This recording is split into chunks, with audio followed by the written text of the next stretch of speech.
नमस्कार दोस्तों, स्वागत है आपका हमारे चैनल सौम्या भक्ति टॉक्स में। दोस्तों, क्या आपने पत्थर की सीढ़ियों को गाते हुए सुना है? यानी ध्वनि प्रभाव, पत्थर पर चोट लगने से निकलने वाला संगीत।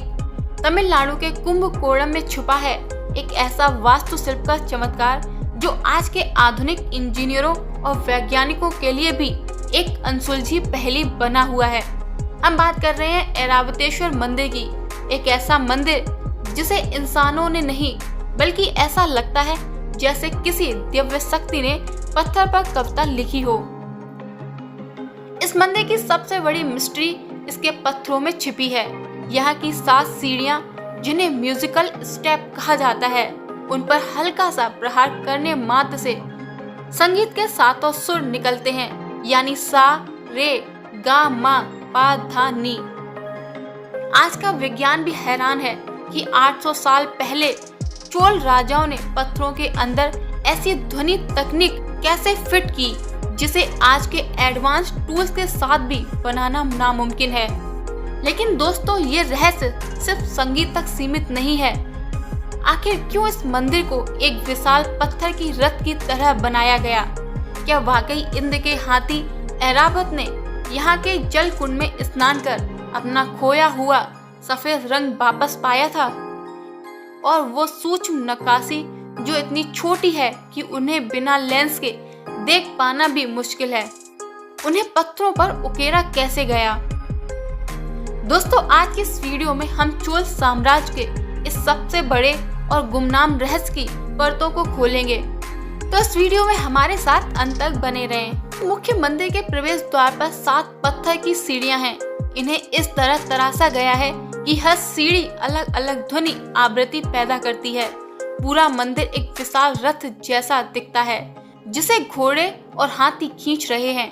ये भगवान शिव को समर्पित है, लेकिन इसका डिजाइन किसी युद्ध के रथ जैसा है। दोस्तों, मंदिर के स्तंभों पर ऐसी मूर्तियां हैं जो एक नाखून से भी छोटी हैं, लेकिन उनमें चेहरा गहरे और बिल्कुल स्पष्ट दिखाई देते हैं।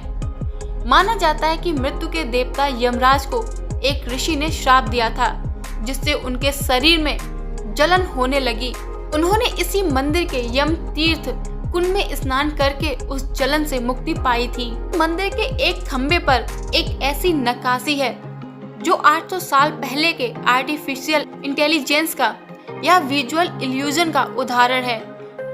यहाँ एक ही सर के साथ 2 अलग अलग शरीर जुड़े हैं, एक बैल और एक हाथी। अगर आप दाईं ओर से देखेंगे तो आपको बैल दिखाई देगा और बाईं ओर से देखेंगे तो हाथी। ये न केवल कला है, बल्कि ये मानव मस्तिष्क के परसेप्शन यानी नजरियों को चुनौती देने के लिए बनाया गया था। ये दर्शाता है कि चोल काल में ज्यामिति कितनी उन्नत थी। इस मंदिर की दीवारों पर ऐसी मूर्तियां हैं जिन्हें मिनिएचर आर्ट का शिखर माना जाता है। यहाँ कई ऐसी नक्काशीदार आकृतियां हैं जो मात्र 1 इंच या उससे भी छोटी हैं। इनमें नर्तकियों के गहने, चेहरों के भाव और यहाँ तक कि उंगलियों के नाखून भी स्पष्ट देखे जा सकते हैं।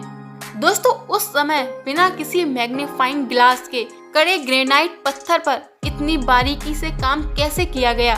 शोधकर्ता आज भी हैरान है कि कारीगरों ने अपनी आंखों की रोशनी और हाथों की सटीकता को कैसे नियंत्रित किया होगा। ये मंदिर एक विशाल रथ के आकार में बना है जिसे हाथी और घोड़े खींच रहे हैं। मंदिर का जो हिस्सा रथ की तरह दिखता है, उसके पहियों की नक्काशी इतनी सटीक है कि उसमें समय और खगोल विज्ञान के संकेत छिपे हैं। ये पहिए सिर्फ सजावट नहीं है, कुछ सिद्धांतों के अनुसार ये सौर मंडल की स्थितियों और साल के चक्र को दर्शाते हैं। दोस्तों, मंदिर के कुछ भीतरी हिस्सों और छतों पर आज भी 800 साल पुरानी पेंटिंग्स के अवशेष मिलते हैं। ये रंग आज भी फीके नहीं पड़े और इन्हें बनाने के लिए किसी केमिकल का नहीं, बल्कि सब्जियों, फलों और पत्थरों के अर्क का उपयोग किया गया था। ये रंग पत्थर के भीतर तक समा गए हैं, जिसे फ्रेस्को तकनीक का एक बहुत ही उन्नत भारतीय संस्करण माना जाता है। दोस्तों, क्या पत्थर गा सकते हैं? क्या 800 साल पहले इंजीनियरों के पास ऐसी तकनीक थी जो आज के सुपर कंप्यूटर भी नहीं समझ सकते? तमिलनाडु के कुंभकोणम में खड़ा ये ऐरावतेश्वर मंदिर सिर्फ ईंट और पत्थर की इमारत नहीं है, ये प्राचीन भारत की एक म्यूजिकल मिस्ट्री है। आज हम इसी मंदिर के 5 गुप्त रहस्यों को डिकोड करेंगे। सबसे बड़ा चमत्कार मंदिर के प्रवेश द्वार पर यहाँ पत्थर की 7 सीढ़ियाँ हैं। जब आप इस पर हल्का सा प्रहार करते हैं तो ये किसी वाद्य यंत्र की तरह संगीत के 7 सुर यानी सा, रे, गा, मा, पा निकलती हैं। वैज्ञानिक के लिए पहेली ये है कि ग्रेनाइट जैसे सख्त पत्थर के अंदर से कैसे तराशा गया कि उसकी रेजोनेंस फ्रीक्वेंसी बिल्कुल सटीक संगीत पैदा करती है। क्या ये सिर्फ एक कला है या चोल राजाओं के पास ध्वनि विज्ञान की कोई गुप्त समझ? दोस्तों, अब यहाँ के खंबे को देखिए। यहाँ एक सिर के साथ 2 शरीर जुड़े हैं। दाईं ओर से देखेंगे तो भगवान शिव का वाहन नंदी यानी बैल दिखेगा और बाईं ओर से देखेंगे तो इंद्र का हाथी यानी ऐरावत। 12वीं शताब्दी में बिना किसी 3D सॉफ्टवेयर के पत्थरों के साथ ऐसा विजुअल इल्यूजन पैदा करना ये साबित करता है कि हमारे पूर्वज ज्यामिति के उस्ताद थे। ये सिर्फ एक मूर्ति नहीं बल्कि नजरिए का खेल है। ये पूरा मंदिर एक विशाल पत्थर के रथ की तरह बनाया गया है। इसके पहियों में लगे आरे सिर्फ सजावट नहीं बल्कि जानकारों का मानना है कि ये पहिए एक तरह की सनडायल की तरह काम करते हैं जो समय और ग्रहों की चाल को दर्शाते हैं। चोल कारीगरों ने खगोल विज्ञान को वास्तुकला में इस कदर घोल दिया था कि पत्थर भी समय बताने लगे। राजराज चोल द्वितीय के पूर्वजों यानी राजराज चोल और राजेंद्र चोल ने तंजावुर राजराज चोल द्वितीय ने अपनी विरासत को अमर बनाना चाहते थे। उन्होंने सोचा कि यदि वे विशालता में पिछले मंदिरों को पीछे नहीं छोड़ सकते तो वे बारीकी और कला में दुनिया को मात देंगे। इसलिए उन्होंने इस मंदिर को एक विशाल रथ जैसा आकार दिया। उन्होंने तय किया कि वे पत्थर का एक ऐसा रथ बनाएंगे जो ये संदेश दे कि भगवान शिव कैलाश छोड़कर भक्तों के पास धरती पर आ रहे हैं।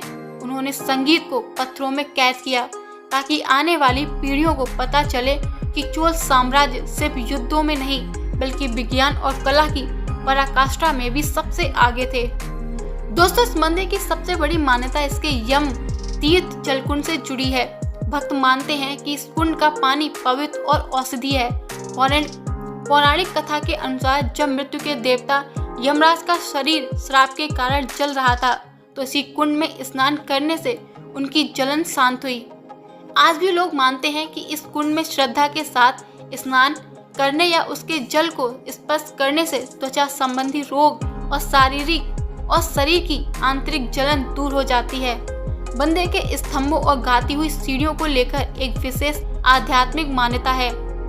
साधुओं और स्थानीय लोगों का मानना है कि इस मंदिर की संरचना ऐसी है कि यहाँ हर समय सूक्ष्म ओम की ध्वनि गूंजती रहती है। यहाँ ध्यान करने से मानसिक तनाव खत्म होता है और व्यक्ति को ब्रह्मांडीय ऊर्जा का अनुभव होता है। संगीत प्रेमी यहाँ की सीढ़ियों को दिव्य संगीत का स्रोत मानते हैं। क्योंकि ये मंदिर इंद्र के हाथी ऐरावत की तपस्या स्थली है, इसलिए इसकी एक विशेष मान्यता सम्मान से जुड़ी है। यदि किसी व्यक्ति ने अपना मान सम्मान या पद खो दिया है तो वो यहाँ आकर भगवान शिव माना जाता है कि जैसे ऐरावत को अपनी खोई हुई चमक और सफेद रंग वापस मिला, वैसे ही सच्चे भक्त को उसका खोया हुआ गौरव और प्रतिष्ठा वापस मिल जाती है।